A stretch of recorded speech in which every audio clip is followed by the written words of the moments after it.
Who's ready to meet Don Bluth? All right, at a count of 3, I want to hear what is your favorite Don Bluth film all at once. It's going to be chaos, but Don wants to hear it. So, at a count of 3, 1, 2, 3. Okay, I have no idea what you just said. Well, that's awesome. All right, well, ladies and gentlemen, Don Bluth.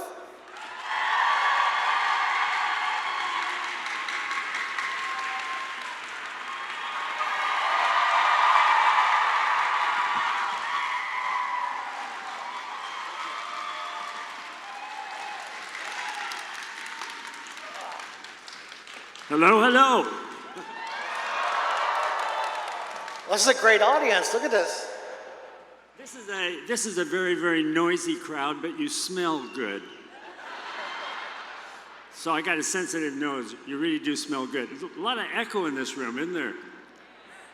So we'll do the best we can.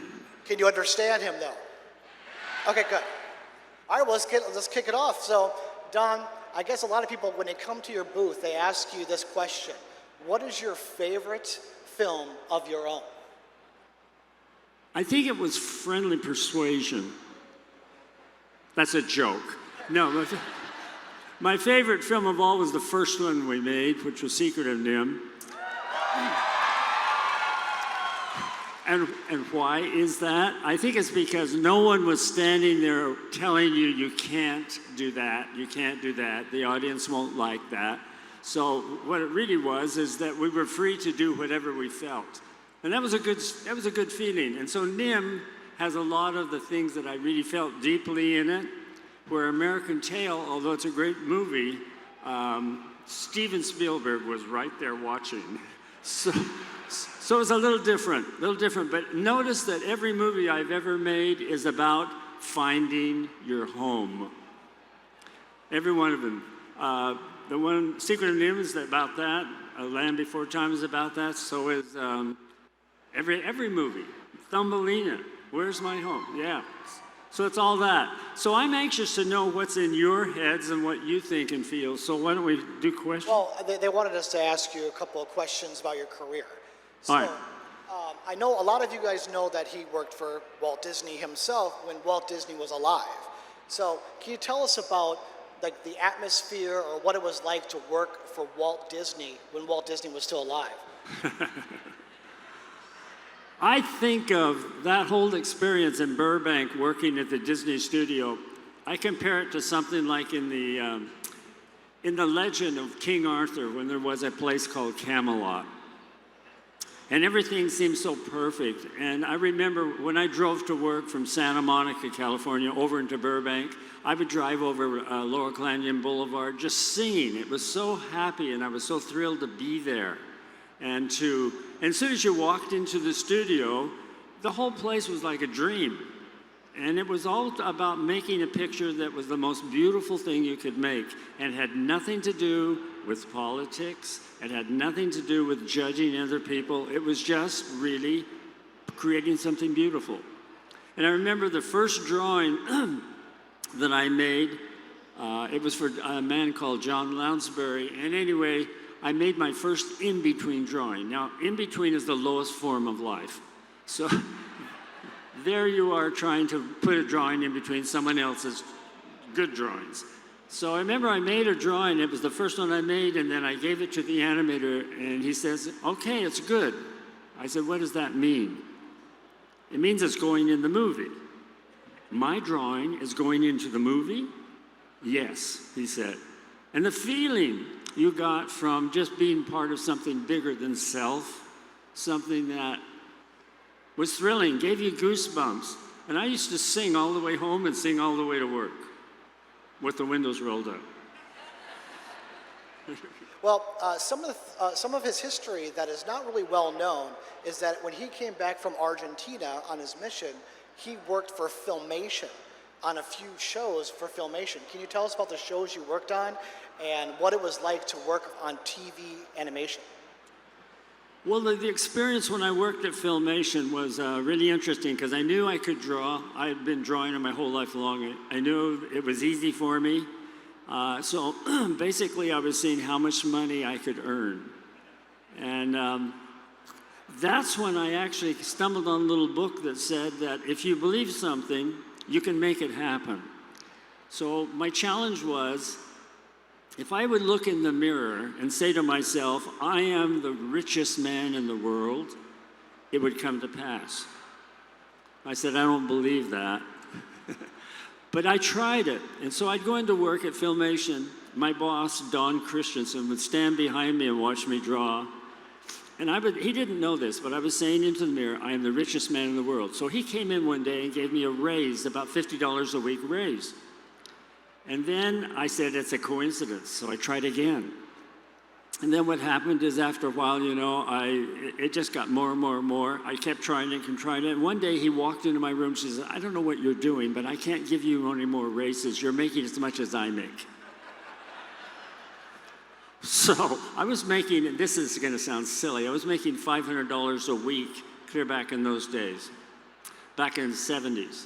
So anyway, it's just a little thought. If any of you would like to try that, you can have anything. If you want to say, I'm the best artist in the world, I'm the best. Say it in the mirror, by the way, and don't laugh. And I'm the richest person in the world. I'm the most beautiful person in the world. I'm the handsomest guy in the world. Say all those things, it'll come to pass. It's a great principle. No one believes it, though, so I just keep it as my own secret. Well, a lot of fans here love Dragon's Lair. Who loves Dragon's Lair? We got Space Ace fans too? Well, tell us about creating Dragon's Lair, like designing the characters, putting it together. How long did that actually take to make that game? Dragon's Lair was a game that we made after we finished making Secret of NIMH. Secret of NIMH did not make any money. The critics loved it, but it made no money, and we had all left Disney Studio to make Secret of NIMH, and there we sat with no money to pay people. So Rick Dyer came to us and said, I want you to make a game that looks like NIMH. We said, okay, we can do that.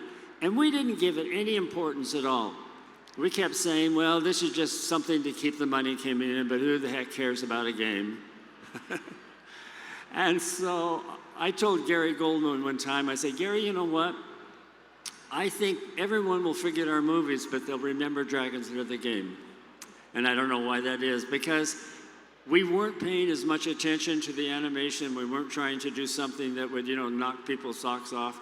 But the game was fun, and it was competing with Pac-Man and Donkey Kong, and there's no visuals there. So I think when it went out there, I think it kind of took people by surprise, and they said, oh, we could make games that look good. And so I think that's what Dragon's Lair did. It stimulated the game people to start making better visuals. And it's a fun game, and for some weird reason, Dragon's Lair, which is a simple game, a linear game, is still selling. How many years later? Who knows? I think it was 1983, right? Yeah, 83. 83. And now Netflix has it, and they're making a movie with Ryan Reynolds. Isn't that pretty awesome? Yeah. Can anybody turn the lights on so we can see them? Yeah, we can barely see you guys. Is there a person that God wants to see everybody? Is that possible? Is there a light person? We can see you. The guy's standing up. There he is. All right, there you go. Wow. Oh, hi. There we go. I can see it. So a lot of people love the films you made with Steven Spielberg. So can you tell us what it was like when you first met Steven and, you know, he brought this idea to you about making the two films you made with him? Well, Steven is very famous, so when I first met Steven, I thought, ooh, I was very intimidated, started shaking all over and everything. He says, I want to make a movie that's a cartoon movie, he says, because I love cartoons. And we said, okay, we know how to do that. So he said, let's find a story, and it took him 2 years to find the story while we were still out of work making the game. And when he finally found the story, it was something called Mousy Mouskowitz. And he says, we'll rename it.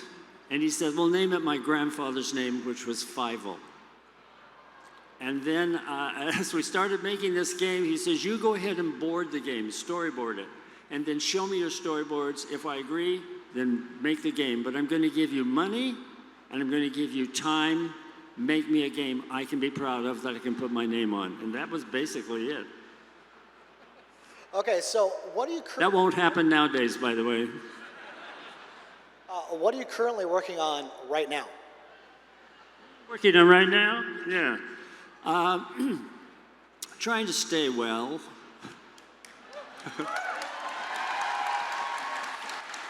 He looks good for 85, right? Yeah. No, and you know what, as you grow older in age, you only get so many years on the earth, but as you grow older in age, what you used to take for granted is not there anymore. So you have to sort of turn into an actor and perform and act like all is well. But you can stay well if you just learn to eat the right things and don't eat the wrong things. That helps a lot.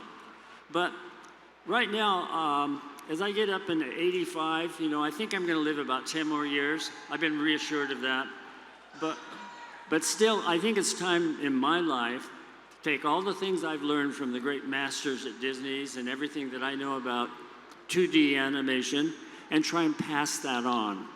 I want to have other people to know how to do that and not somebody to say, well, they used to do that, but nobody knows how anymore. So my job right now is to become a teacher and to give to you who want it, the gift of being able to draw and animate. Drawing, by the way, is a language, but what you say with that language is what's important. And that's Bluth University. It's a full year course, and it's 52 weeks, and the last week is a master class where you can spend a whole week with Don in Arizona learning from him for a full week in person. So it's that plus online for the rest of the year. So it's a pretty cool program. Yeah, when we get back from this, when we leave here and go back to Arizona, we start another master class. And there's usually 20 or so students in there, and you get a chance to hands-on, to stand behind them, watch them draw, and say, get up, that looks horrible. And let me put a piece of paper down over your drawing and show you what could improve it. And so there's a lot of hands-on learning there, and it's a great experience, And they leave there, the students leave there with a little different insight as to what they should do. And again, what have you got to sing to the world? Let me add something here. I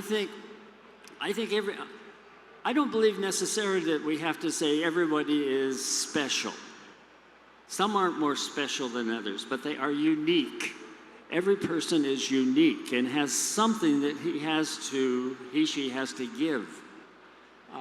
If I compare it to a song, you have inside of you, each of you have some kind of a song to be sung. I don't mean literally singing, but I mean something to give to the rest of us.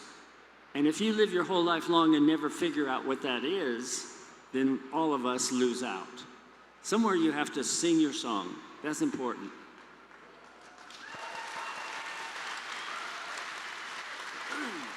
So you're also working on some books, we hear. Well, when you can't find money to make more 2D animated films, the best you can do is go to make a book. Because I can tell still stories with a book. And it's really fun to do because making a book is almost like storyboarding. And you can write the book. And when I went to college, and I stuck out the 4 years in college, which I don't recommend too much today, but when I went to college, I didn't go to the art department. Because I said, well, I know how to draw. But I went to the English department because I said, you know what? I have graduated from high school and I have not read one book cover to cover. That means I was somewhat illiterate. So when I went to the English department, it was kind of like a crash course in world literature, and I hated poetry. So gradually, over the 4-year period, I come to love poetry and the things that words can express, because words are like music. They tell stories. And some words are just fun to say. If I said a word like pickle relish, that's a fun word. You can say things like that, and some are like, phenomenal. And even a word like, and this is, you're gonna hate this, supercalifragilisticexpialidocious. What a lovely word. And so the more you get involved in words and learn what they have to say, because they're like you, they have something to say, and you put them together in such a way that other people smile.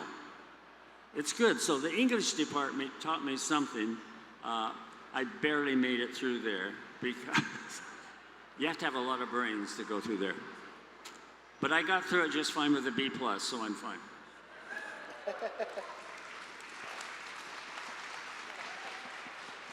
So Don did just finish his autobiography back in July. Can you tell us what it was like writing about your life? Would you say that again? You just wrote your autobiography. What was it like writing about your life? Well, at my age, it was trying to remember what happened. So I made a chart, I outlined the whole chart by year, every year, what happened each year of the whole 85 years. And then I sat down and tried to remember, and it was amazing. It was like the clouds parted, the sun came in, and memory came back to me very vividly. And I said, there's nothing worse than watching someone else's home movies. So I said, what I should do is write a book that actually talks about how you get to be Don. So how do I get to be that? It involved milking cows, it involved hauling wheat, it involved shucking corn, it involved irrigating. I was a farm boy. So all of that, and I had my own horse, a horse I called Flash, and I talked to him a lot, and Flash would counsel me, and the way he did it is he would whinny if I was right, and he would fart if I was wrong. So he became my best friend, Flash did. And I would talk to the animals, and the animals, in a way, put words in my mouth, in my head that I heard. And I knew I had to get out of there. There was a little cat, a little baby cat that lived in a woodpile next to the shed where we milked the cows. And I used to feel sorry for this thing. He had nothing. So I would squirt milk at him, and he would love that. He would get it all over his face and everything, but he would love that. And then years later, I remembered what that little cat was, and that's what happened when we wrote Banjo the Woodpile Cat. So it was about something that happened. So what I suggest to everyone in this room is that somehow take a pencil or a pen or get on the computer and write down the things that happen in your life that have brought you joy. And then keep doing those things. And you'll be a happy camper, and other people will see it. You'll make them smile, and you will not stop smiling. Yeah. That's all I know. So Don is going to be here tomorrow. We just found out he's going to be here tomorrow as well. I think it's 10:30 to 1, then he catches a later flight. So if you guys want to see him, he's going to be here more today. I think they're doing photos after this, and then he's going to do more signing, but he'll be here tomorrow, do more signing too in case you miss him. I guess what we should do is open up to questions. I think there's a microphone somewhere. You got to line up to the microphone. They advised me to say, please only ask one question. Would it be possible for them to turn the lights on in that really bright? Because Don can't see. None of us can see right there. Can Don see turn off the lights so he can see right over there? And then let us get off the stage in one. I was here. No, you can stay on the stage. Huh? You can stay If on you the want stage. to handle the questions or whatever, that's great. Okay. All right. So no personal questions, only stuff about what he's working on. All right, gotcha. Yeah, I guess no personal questions. I just heard them say. Just questions about, his career and that kind of stuff. So, Hi, I just want to say thank you for making films that defined my childhood and inspired me to pursue animation and get my degree in media arts and animation. I wanted to ask, because you touched on the topic of your films being darker, and they were. Animated films nowadays are more censored, and the violence and the darker themes are more censored. So I wanted to ask, what were the instances where you wanted to push the envelope even further in your films, but you were restricted in doing so? Because I think we don't give kids enough credit for what we're able to digest or handle when we were kids, and we don't need to be coddled as much with what we ingest in media.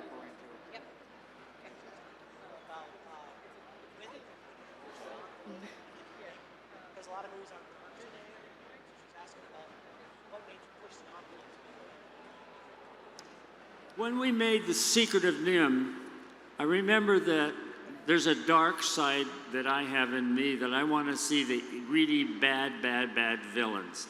And I remember somebody teaching me one time that your movie is only as strong as your villain factor.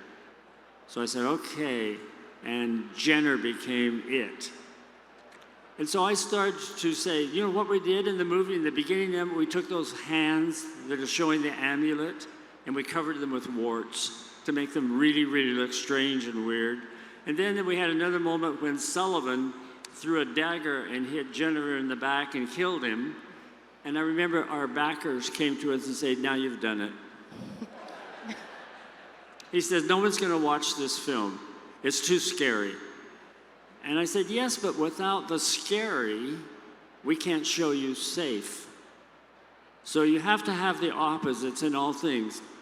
And if you haven't noticed in your own life that you're living right now, there is the bad times and there is the good times. But let's say that there were no bad times. Everything would just be one boring whole.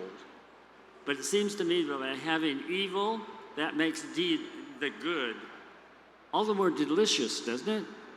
So you have to show it. And this dear woman that told me about the villain, she says, make him as mean as you can.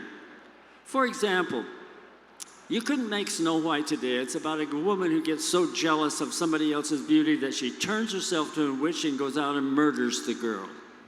That's Snow White. So you really can't do that. So you have to have and another one that just hit me so hard was the one in the moment in Bambi when the mother said, man is in the forest, quick, run Bambi, run, faster, don't stop, run. And we made it, Mother, he says. You hear a gun go off. And you hear, we made it, Mother, we made it. And the mother he calls, and there is no more mother. That's scary. That hurts. I was sitting next to my mother when I saw that, and I was hugging her. And then when you think about this, don't think too carefully because it's worded so nicely. What are they going to do with the deer they shot? Eat it. So the old stag could have said, your mother can't be with you anymore. Man has taken her away to eat her. No, you can't say that. That is really mean. But you can say, man has taken her away.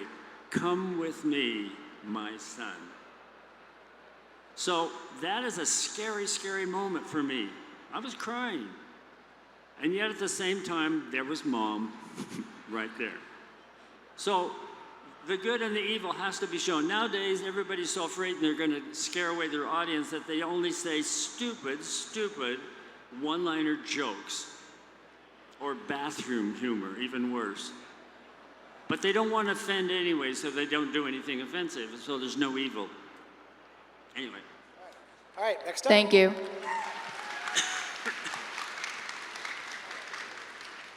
I'll assist Eeyore with this question. What was the challenge of transitioning the Dragon's Lair jump from 2D to 3D, Return of the Lair?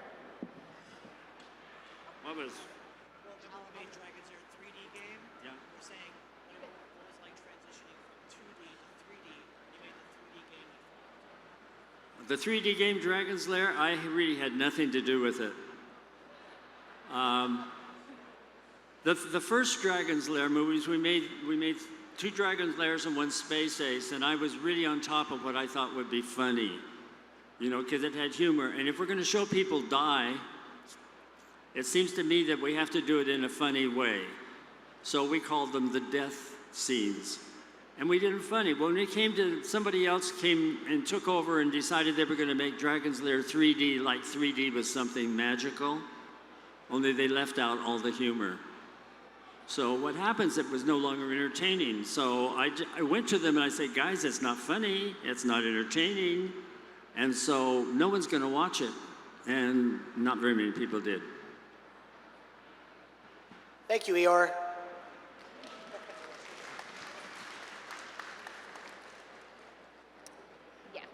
By the way, when you read my book, and you all should get the book and read it, it tells you how to get to be Dawn. And it's written in a humorous way. I want to entertain you with that book, the autobiography. I want to entertain you at the same time that I'm trying to educate you. So get the book and read it. It's worth it. Took me a long time to write it. It's also an audio format, so if you don't like reading, just put on your CD player or, you know, Kindle, whatever. All right, go ahead. Thank you. I was wondering if you think that one day the era of 2D and classic still animation will come back in a major way in theaters one day. Some of the stuff, CG is still pretty good, but I think a lot of people do miss the era of the original traditional style.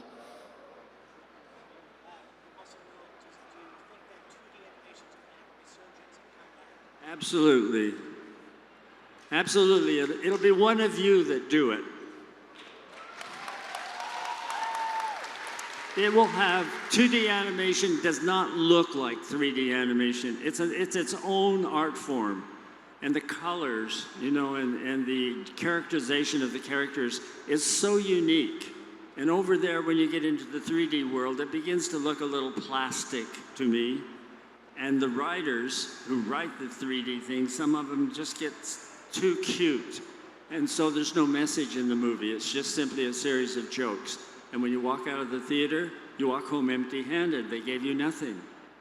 So they need new writers, and they need to go back to drawing the drawings. Thank you for your time, sir, and I love Dragon's Lair too.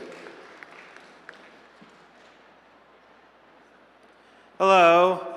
So, one of the biggest movies you worked on when you were at Disney was The Rescuers, and I was wondering if you were familiar with what was found when it was released on home video, and if you happen to know, like, how it may have happened or who may have done it.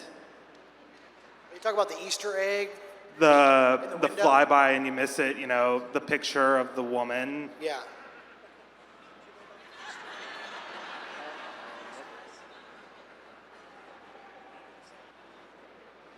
I'm not aware of that. Plausible deniability. That's all right. Thank you. Thank you.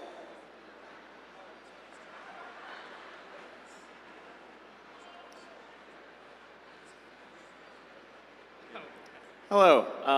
I want to see your team's work get preserved, and I wanted to know if there's any way that we could convince the powers that be to release the original cut of The Land Before Time. Are you talking about the one, the uncut with that extra long scene? Yes, there's several cut scenes from the movie. So he wants to know about the cut scenes that Steven Spielberg did. The cut scenes on Land Before Time. Oh. We finished making Land Before Time. It was all in color, and there were some very, very, very scary scenes of the Tyrannosaurus Rex attacking the kids. Mm-hmm. We went to London with the colored version of Land Before Time, and Steven Spielberg and George Lucas were both there present in the thing, and they watched it. And when the lights went up, Steven said, "It's wonderful, I love it, but I do not want crying children with their mothers in the lobby." Mm-hmm. He says, so therefore we have to cut things out. And so they went in and edited out all the things that they thought were too scary, while I just sat in a corner and cried. Oh. And I've tried to find what they cut out, but it doesn't exist anymore. Oh. Oh, that's what I said. Did Steven Spielberg take all the cells from you from Ireland? Oh, yes. At the end of making that movie with him, he came in and he took all the actors sheets, all the drawings, all the cells, all the soundtracks, anything that even remotely reminded anyone that we had made this movie. He took it all, and then I suppose he put it on the market and tried to sell it. Later on, those things he didn't sell, I think he gave away. But I'm going to tell you another thing that's very weird. My whole career, I've designed thousands of characters, thousands, on and on and on and on and on. And to be able to distribute the movies we made, I had to give all the publishing rights to all the characters I've ever created to the distributor. So therefore, I own none of the rights to any character that I've ever created, and therefore don't make money on any of those characters. They belong to the studios, who are very ruthless and have a lot of very good lawyers. So the only thing that I do own nowadays is the rights to Dragon's Lair. And the other secret that's going on is that Netflix, that's what I felt, that Netflix has actually done a contract with us, and they want to make a movie of Dragon's Lair live action with Ryan Reynolds. And I said, well, there better be a section inside of it that's animated. That's all I ask. Thank you. Hi, apologies for the odd question. One of the biggest things my friends and I love about your work, brought up in every discussions and rewatch, are how, oh my God, how a lot of the antagonists and villains in the films have these big, prominent, snarly teeth. Just like Jenner, Drake, Carface, just really funky, gnarly teeth, and we love it. And I was wondering, is there any design philosophy or reasoning for why they have really prominent teeth, or is it just because they look cool? So. Sorry. What kind of teeth did you say? Really big, prominent as they speak. You can see their whole dentures even. Just you can see the teeth. Yeah. These microphones have such an echo in them that it's very hard for us to understand you, and you're probably having a hard time understanding us. Just at filling the room. So. She's asking about the teeth. Could you come up here? Could you ask it up here? Sure. Yeah, come closer. That may help. We can at least read your lips. Oh boy. Ladies and gentlemen. So. Hi. My friends and I are a huge fan of your works, and one of the biggest things that we always look for in your movies when we're discussing it is how really antagonists like Jenner, Carface, Drake, have these big, prominent. Okay. Prominent. Don't worry, my voice carries. Why do they have such big prominent teeth, or is it just because you want they just look cool? I may be overthinking it. I apologize. Okay, what she's asking is why do all the main characters have big, prominent teeth? Thanks. You remember in the story of Little Red Riding Hood, she asked Grandmama, Grandmama, what great teeth you have. All the better to eat you with, she said. Yes. So, Got it. but teeth, I have something to say about teeth. Teeth have two reasons for being. One of them is for smiling, and the other one is for biting. So, when you're designing a mean character, usually what you have to do is you have to add hair. It's all ruly. You have to make them frown all the time. Okay, and then you have to also look like they could eat you alive. And that's the prerequisite. And then they don't walk like other people, and they don't sound like other people. They're meanies. They're mean. Thank you. All right. Okay, let's do this. Okay. Hey, Don, love your work? Sorry, my voice naturally carries. Okay, aspiring creative and writer, been sort of developing my own series of characters and comics and stories. One struggle I've had with kind of writing is just trying to get the drive to do it for a long period of time. I'll write 2 lines of one thing and just feel just checked out. I'm wondering, what are some ways you do to sort of make the writing session sort of last longer without just losing a drive? So writing, how do you write without losing your drive? Okay, if you go back to Greek drama, they always have 3 things in the Greek drama, which establishes what theater is, whether it's a movie or stage. And the 3 things that are there is you have a really strong villain, you have you have a person who is the hero or heroine, and then you have the chorus. The chorus is usually the narrator or somebody that comes out and tells the audience what they should feel or what they should think. So those two things have to be there all the time. And we use those elements nowadays when we write. Who's your villain? Who's your hero? And who's your funny guy? You're welcome.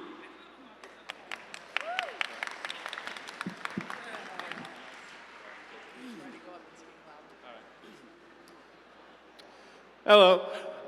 So what I wanted to ask about is that in the early 90s, you were working at Goldcrest Studios, or working for Goldcrest Studios, and you created a film called RockaDoodle. Right. And during the process for that film, I heard that there were several rewrites that had to take place because of constant test screening.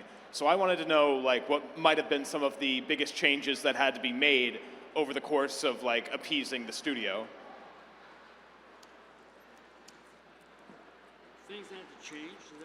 Well, did you have to make a lot of changes during RockaDoodle? Well, RockaDoodle was actually an idea about, there's a rooster that when he crows, he brings the sun up. And all the animals know that the rooster has become an entertainer, gone away. The city doesn't crow anymore, so the sun doesn't come up, and they go after to find him and get him to sing again or crow so the sun will come up.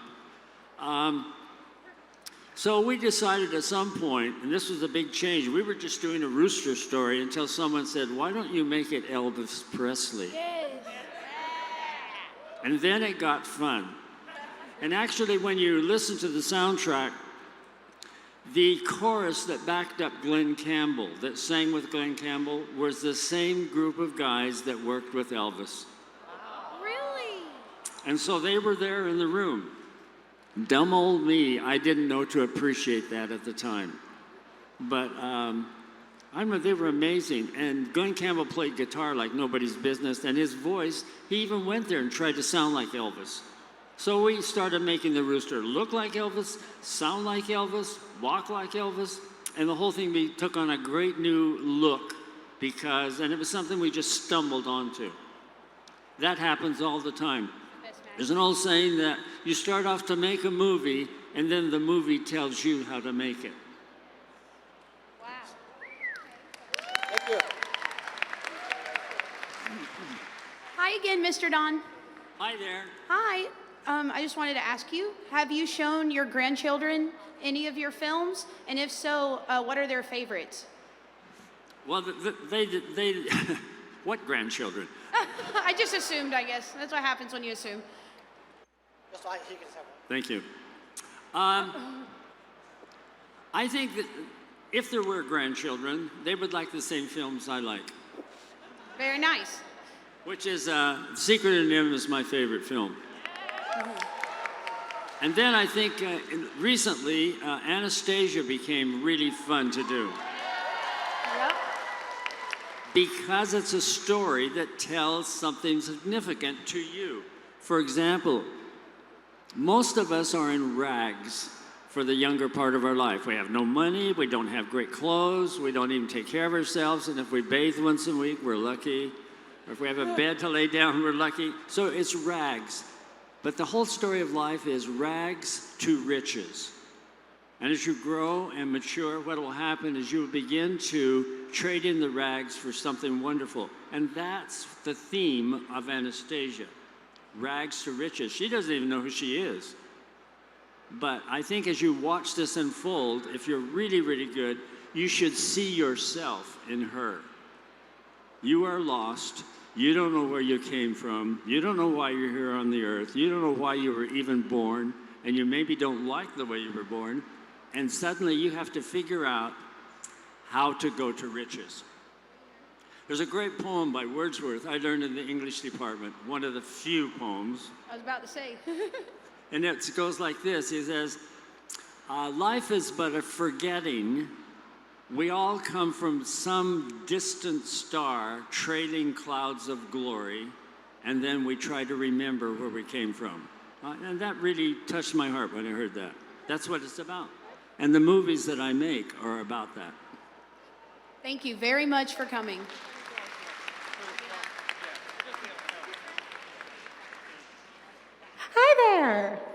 So, as everyone here knows, you are involved in almost every part of your films, from the animation to the writing to the directing. And I wanted to know if you had any part or were able to give any input into when Anastasia got made from a movie into a Broadway musical, because there were some changes that were made to the film or to the script when they adapted it onto the stage, along with a lot of new musical numbers. Well, the two writers, Lynn Ahrens and Stephen Lairty, I think it is, the two writers are very, very, very gifted. And they hoped that if the movie was a success, they would be able to take that same movie, since the audience now knows about it, and create a musical version of it on stage. They can't have Bartok the Vat, that's animation. They can't have Rasputin. So they created and staged it for the film. For the stage. The stage is actually, version is gorgeous to look at. Absolutely gorgeous. If you haven't seen it, you should. It's really, really good. But you know what? That whole theme of rags to riches, this is how silly some of the making of a movie is. I remember there's a scene in the movie called In the Dark of the Night. Well, poor Lynn and Lynn Ahrens and then Stephen, they wrote at least 9 versions of that song, and Bill Mechanic couldn't decide which one would be the winner. So he called in his 9-year-old daughter and said, listen to them play their songs and tell me which one you like. And so they picked Dark of the Night, and Bill said that would not have been my pick. But his daughter selected that song, Thank You, Mary. And then, making it worse, 20th Century Fox demanded that I hire storyboard artists, and they came in and they boarded the song, cutting from scene to scene and everything, and it was awful. It looked just absolutely awful, but I'm very critical. So anyway, President Fox said, I'm coming down to Arizona and I want to see your version video of Dark of the Night. So we ran the Dark of the Night. We looked at all these still drawings, not animated, shown one after another, to the music of the song. And when the lights went up, he turned to me and he says, I don't know what I just looked at. And I said, well, neither do I. So I said, but if you'll give me a week, I can fix it. So I then went back and boarded the whole thing and shot it, and it worked. That's terrible. Thank you. Hello, Mr. Bluth. Hello. You're one of my biggest inspirations, so it's very nice to see and meet you. You really helped me with my creative side. I also agree with a lot of your takes on 2D animation and how it's an art form that seriously needs to be brought back. It's from the ancient times at this point. But I want to ask, if you had the unlimited budget, unlimited help, was just free of pretty much any sort of like limitation, any censorship, you could just make any movie you wanted, what would you make? What would I make? You know what, there's a lot of things that we do. There's a lot of stories that swim around there. I have one right now that I've written called The Snowbird, and it's I even scripted it myself, but anyway, it's a story I would like to make, but I'm not sure it's a story the audiences want to see, and it's a Christmas story. So maybe I'd make that, but it would cost about $35 million to make that. So if any of you have $35 million, you come forward afterwards, and we'll get started immediately. I also had one last small question. Is there anyone you consider a sort of successor to you in 2D animation, or like another you in a way? There's only one of me. However, I don't say that boastfully. I just simply say that every person in this room is unique. And my only uniqueness is that I make animated films. But in many other areas, which you don't want to talk about, I'm not very good. Thank you. Oh, it's a little high. Hello. I grew up on your movies ever since I was a kid. I would rewatch Thumbelina so many times. I annoyed so many of my family members. I know that you don't have the rights to the characters, so you can't like make an art book or anything, but could you go into the process for the character designs of the characters in the movie? I watch people a lot. I watch how they walk. A lot of times I would go down to the beach, put out a towel, lay there and watch people walk by, and you can tell the ones that are very arrogant, the ones that are proud, and the ones that have no confidence at all by the way they walk. And then I use my relatives and my friends. And usually, this is awful. Usually what I do is I see somebody and I picture them as an animal. And then I give them animal characteristics and try and design their physical shape to fit that animal. And then I think a lot about what they think inside. What does your character think? What their character afraid of? What does your character want more than anything? So all those things go into it. It's not just a drawing. And all of you that you just pick up a pencil and just make a drawing, that's not the starting place. You need to find what that body, that shape, that look represents. So what is the heart of the character? What are they afraid of? What do they want? And then that helps you design it. We designed Jenner, and he looked totally different than he looks in the movie, because in came the actor and said, "Let me read the lines the way I like them." And as he began to read softly the lines, when he did that, we redesigned the character. Thank you so much, and thank you for coming to MomoCon. My problem. Hello, Mr. Bluth. Thank you for my childhood. The music in your movies were just so iconic. What was your favorite one to animate to? The music are you talking about? Yes. What would be your favorite song that you got to animate to? I would have to go back to The Secret of Nim again, and the fight sequence between Jenner and Justin. I just loved doing that. It was really fun, and it happened during Thanksgiving holiday, so I was eating turkey and everything, sitting at my desk drawing the fight sequence. And actually, I didn't know how to fight, so I went to movies that I knew where there was fighting and cut together a bunch of live-action movies of two characters fighting and used that to make the two animals fight. It's just fun. It's exploring is what it is. Thank you. Thank you.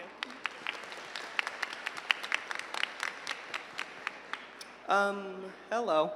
I wanted to talk about a movie that you made well, not a movie, but like a short that you made that I don't think gets quite as much attention. I was just wondering, a small one was made during the Disney Dark Age, right? So what was it like working at that time for Disney? What was like the storyboarding process, the actual process of hiring a group and everything? Storyboarding on the small one was very difficult. If someone said, animate the Lord's Prayer, what in the world do you do with that? But I think what we finally came to was there's a place in the world for everyone, so everyone makes some room. And I think that's what the story is about, not just about a donkey that carried Mary and Joseph into another country. You know, it's not just about that. It's about the donkey that no one wants. And that means you. And that means me. And so I think when you see a picture where you say, you know, there's a little animal there that everyone's ignoring, and that could be you. Everyone's ignoring, but somehow it turns out to be a miracle that later on, when it becomes itself, it's rags to riches again. The donkey became the animal that carried Mary to Bethlehem. So, I mean, I think that's what it is. You just have to think that way. What is the message you're trying to put across? That's it. Thank you. He also asked, what was it like working in that time period at Disney? It's always been a lot of fun to work at Disney Studio. I remember saying one time, we were going into a story meeting, Walt was going to be there, and all the animators and everything, and I said, how come you guys don't speak up if you have opinions about the storyboarding? Why don't you speak up? And they said, because we don't want to be ridiculed. He says, really, are you really afraid of being ridiculed? He says, I'm not afraid of being ridiculed. And then they said, you have a lot to learn. And then I learned it over a period. I was at Disney Studio for almost 9 years, you know, and watching those animators animate and being in that building. And Walt at the same time was missing many times because he was building Disneyland. But being in that building and feeling the spirit of a creativity that was there was a miraculous experience. I wish it could have gone on. Thank you. Hey, just MomoCon staff. We have 10 minutes left, so if you are towards the back of the line, feel free to sit down and enjoy the rest of the show, but just giving a 10-minute warning.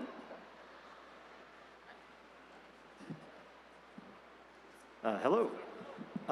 So you talking about like your teaching experience, I wanted to know like how you felt like becoming a teacher, like any experiences you've had with that, or like maybe stumbling at first and like getting better at it, and also any lessons that you've learned from your students as you've taught them over the years. This is a hard one. I wish I could talk to you without this horrible echo. But I know I can't raise my voice to reach the back. But I think the thing is that I notice nowadays is there's a lot of people who say, well, I want to play the piano, but I don't want to practice. And then you'll never play the piano. I want to draw, but I don't want to practice. I want to just have it. And life doesn't work that way. You have to put in the time and the energy and develop. You can't start with the 7th rung of a ladder. You have to start at the first. And then as you learn and your passion grows, you'll get better and better and better, and it will thrill you. But those who aren't willing to put in the time, the energy to learn something like that, you'll never know the thrill. You'll never know it. You'll just go on wondering about it. I have met so many people that say, oh, I wish I could play the piano. I took lessons when I was younger, you know, but I didn't like it that much, but I wish I could play now. I said, well, you'll never play. Anyway, thank you. Thank you. Hi, Don. It's really good to meet you. You're one of my heroes.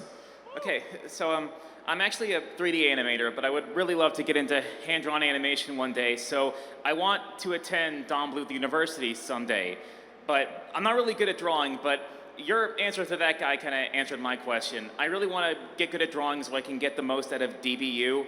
I don't know, what advice could you give me to help me do that? And can you actually use digital software for the classes, or is it all just pencil and paper? You know what? I both love and dislike the digital age that we're living in, because it's taken away from the human part of you. The painting, the drawing, you know, the singing, you know, even the cooking. Everything is show me online, show me online, show me online.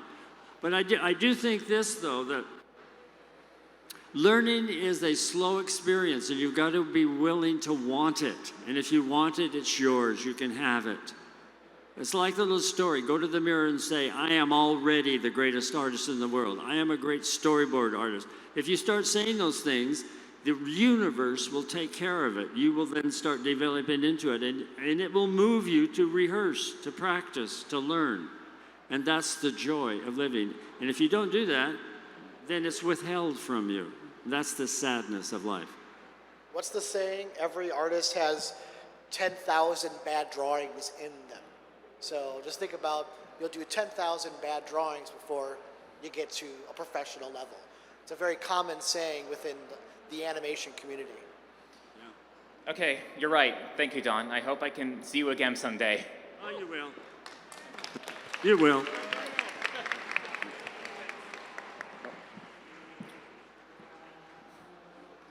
Hi, Don. You're one of my favorite animators, both in works and in personal philosophies. You made some of the first hand-drawn animated video games and such. We live in an age with games like Skullgirls or Cuphead, fully hand-drawn fighters and side scrollers. If you had the opportunity, would you have loved to be a part of any of those works? Probably so, but I would have to know them better to know if I wanted that. I would have to know that first. I want to say this about how many here in the audience love anime? Very good. Bless their hearts, they're still drawing. And much of it, I think, is beautiful artwork. It's well thought out, and the characters in the productions they create is very clear. We know what they want. So my hat's off to them for right now until we can figure out how to do more of it here in the United States.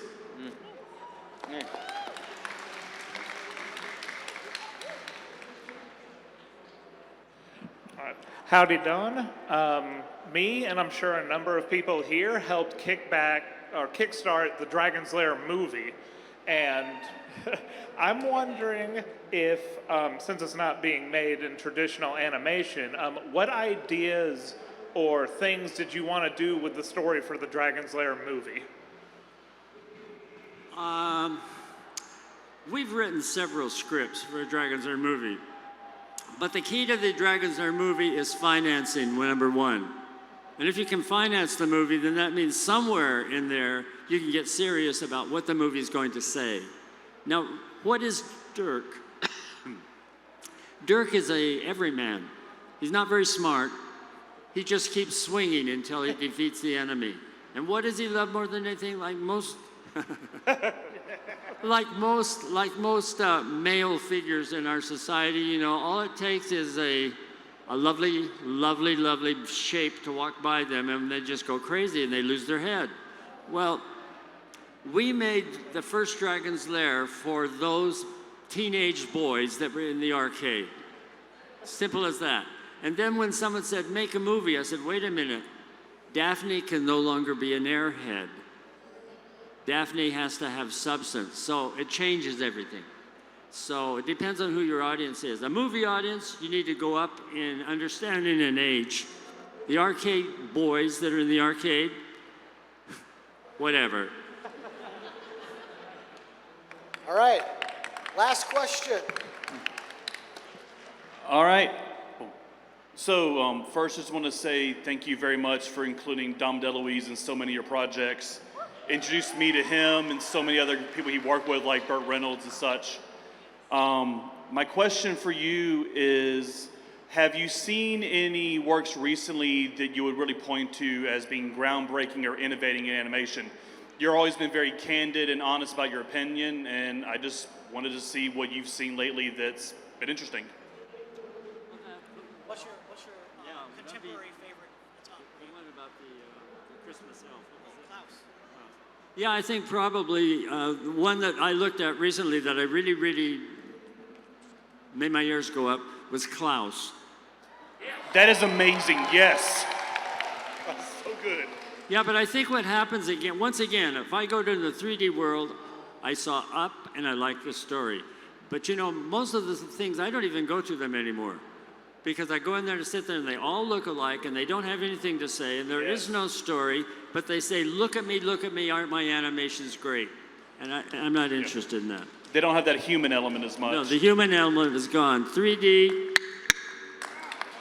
Thank you, sir. Thank you, everybody. Don's going to be doing photos. He'll be back signing. The man, Don Bluth.